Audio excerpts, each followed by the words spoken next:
जहां देश में विपक्ष के पास कोई मुद्दा नहीं था, वहीं अब अडानी समेत नया मामला बीबीसी का मिल गया है। नमस्कार, भारत आज देख रहे हैं आप और आपके साथ मैं हूं दिगांशु। फुल एंड फाइनल का ये चौथा एपिसोड है, नया कार्यक्रम है और नए आप सभी भी हमारे साथ जुड़ रहे हो। आज हम बात करेंगे बीबीसी के इसी मुद्दे पर कि क्यों सियासत तेज हो गई है। जहां विपक्ष के पास कोई मुद्दा नहीं था, वहीं अब मुद्दों की भरमार हो गई है कि उसमें चूज करना पड़ रहा है किस मुद्दे पर कितना सेकंड हमें संसद में बोलना है और कौन नेता किस पर बोलेगा। कांग्रेस पूरी तरीके से इस गर्माहट का आनंद लेने में राजी हो चुकी है और जमकर राहुल गांधी समेत हर कांग्रेसी नेता या तो अडानी के मुद्दे पर बोल रहा है या फिर बीबीसी पे बोल रहा है। चलिए शुरू करते हैं। बीबीसी आखिर है क्या? बीबीसी के दिल्ली और मुंबई स्थित दफ्तरों पर मंगलवार को आयकर विभाग की टीम ने छापा मारा। सूत्रों के मुताबिक एक्शन के दौरान स्टाफ के फोन बंद करा दिए गए और एम्प्लॉइज को कहीं आने जाने से रोका जा रहा है। आपको पता होगा कि जब छापेमारी होती है तो कुछ इस तरीके के कारनामे होते हैं और कुछ ऐसे ही आईटी विभाग ने किया भी कि लोगों के फोन को बंद करा दिया ताकि वो कहीं से भी अपनी जो सूचना है वो दूसरों तक न पहुंचा सके और एम्प्लॉइज अगर बाहर जाएंगे तो कहीं ना कहीं वो नेता नगरी का इस्तेमाल करने लगेंगे। कांग्रेस ने इसे अघोषित आपातकाल कहते हुए ट्वीट किया। पहले बीबीसी की डॉक्यूमेंट्री आई, उसे बैन किया गया। अब बीबीसी पर आईटी का छापा पड़ गया, ये कांग्रेस ने ट्वीट किया था। अब आखिर बीबीसी है क्या और इसके मालिक कौन है? सबसे पहले तो यह जानना जरूरी है। ब्रिटिश ब्रॉडकास्टिंग कॉर्पोरेशन इसका फुल फॉर्म है और ये यूनाइटेड किंगडम का नेशनल ब्रॉडकास्टर है। बीबीसी उस समय से आपके सुर्खियों में रही है जब पहले रेडियो का जमाना हुआ करता था और लोग बीबीसी किसी कार्यक्रम को सुनते थे। ये बीबीसी लंदन नाम से फेमस था। ये दुनिया के सबसे पुराने और बड़े मीडिया हाउस में से एक है।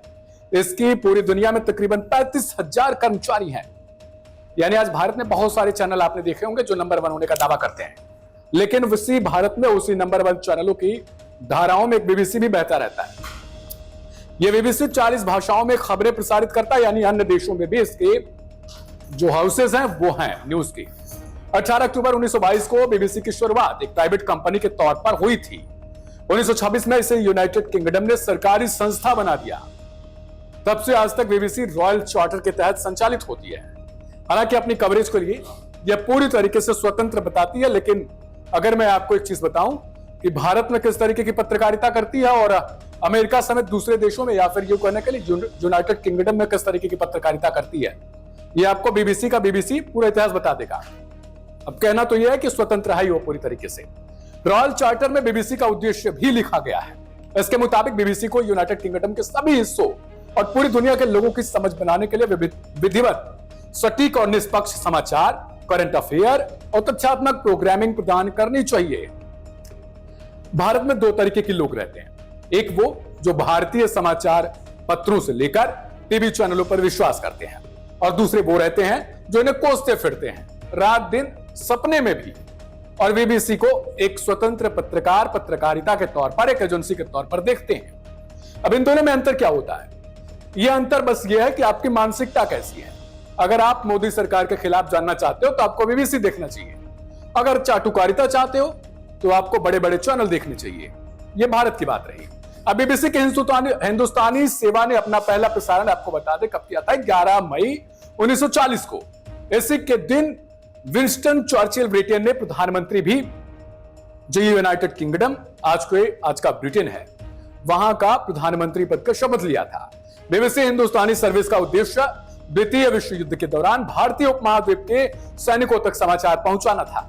यानी हिंदुस्तान में जब इसे शुरू किया गया, आपको पता होगा उस समय युद्ध का दौर था, तो जो सैनिक होते थे उन्हें इसी के थ्रू चीजें पहुंच जाती थी कि आखिर चल क्या रहा है। पहले कम्युनिकेशन का गैप रहता था, आज के हिसाब से छोड़ दें क्योंकि आज तो घरों में भी कम्युनिकेशन का गैप रहता है, लेकिन उस दौरान सैनिकों के लिए ताकि उन तक सूचनाएं पहुंचती रहें, इसके लिए इसका इस्तेमाल किया गया। अब ये इतनी ज्यादा सूचना पहुंचा दे रहा है कि सारे घायल हो जा रहे हैं। बांग्लादेश की लड़ाई हो या फिर इंदिरा गांधी की हत्या या फिर कोई और बड़ी अंतरराष्ट्रीय घटना, कई मौकों पर बीबीसी ने सबसे पहले खबरें दी, जिससे लोगों का भरोसा बन गया। 2001 में बीबीसी हिंदी.com की शुरुआत हुई और फिर अन्य भारतीय भाषाएं जुड़ती गई।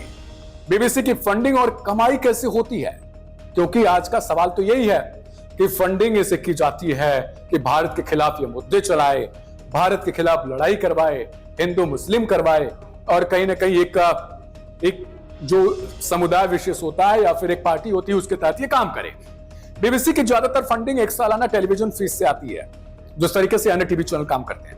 इसके अलावा इसे अपनी अन्य कंपनियां जैसे बीबीसी स्टूडियोज और बीबीसी स्टूडियो वर्क्स से भी आमदनी होती है।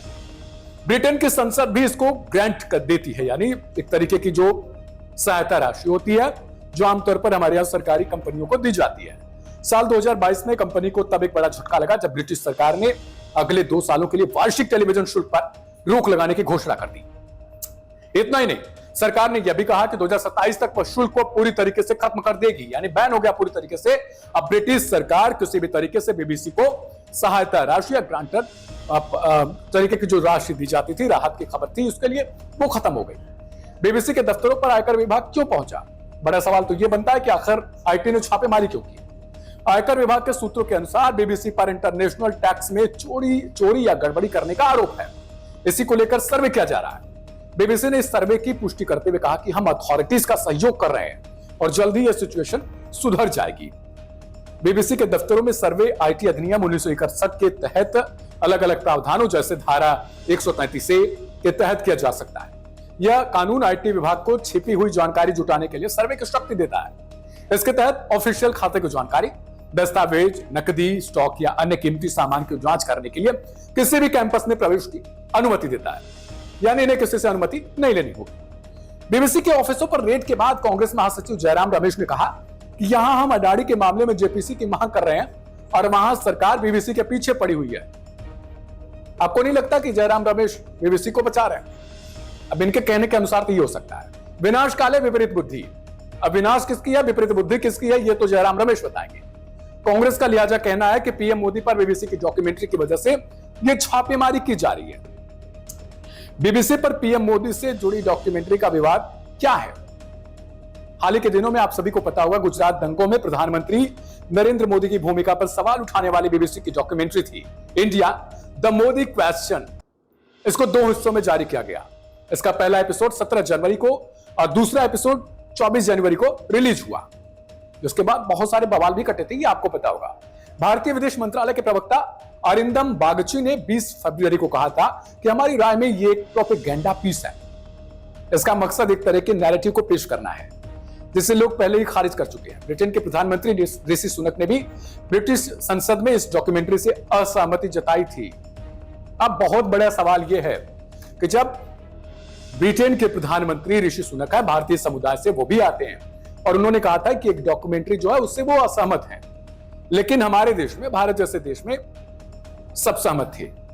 केवल मोदी की जो एक लॉबी होती है, नरेंद्र मोदी को फॉलो करने वाले लोग, उनको छोड़कर बाकी, चाहे वो ममता बनर्जी हो, चाहे विपक्ष का कोई भी व्यक्ति हो, चाहे नीतीश कुमार खुद ही क्यों ना हो, ये सारे लोग कहीं ना कहीं चाहते थे कि बीबीसी की डॉक्यूमेंट्री प्रसारित हो गई।